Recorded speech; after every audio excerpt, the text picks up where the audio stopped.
The health department clarifies that the COVID-19 transmission has not slowed down yet. The department explains that the minimal decrease in recorded cases is mainly due to COVID labs temporarily closed for the Holy Week. Now, to give us more updates on the government's pandemic response, Greg Gregorio is joining us live from Mandaluyong. Greg, what was the DOH's response to the OCTA Research Group saying the R0 in Metro Manila has already declined?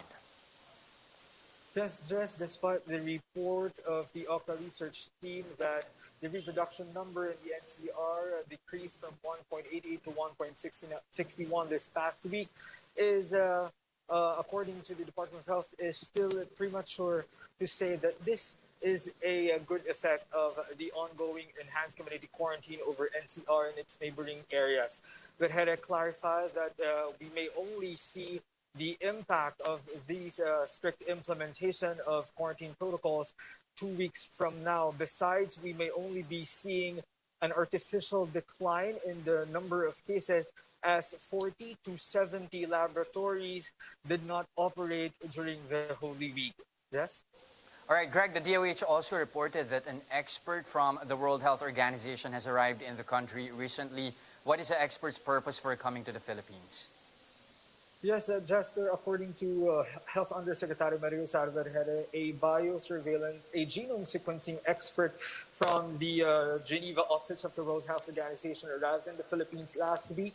And that expert will be working with the Department of Health and some other experts with the WHO country office here in the Philippines to further investigate the impact of the variants of the SARS-CoV-2 in the COVID-19 cases in the country. Aside from that, Verjere said we will be needing a technical guidelines from the World Health Organization on how to better conduct a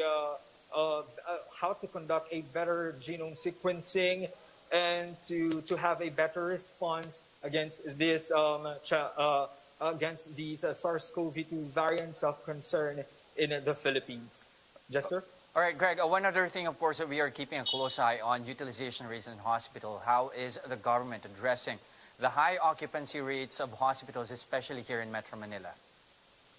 DOH is saying that they are already working with the Department of Interior and Local Government, MMDA, and the local government units in Metro Manila to set up triage centers in their respective localities where patients would not have to go straight to the hospitals. Instead, they would be going to the triage centers where they will be assessed where hospital they can go, and or if they do not need hospital, an isolation facility instead.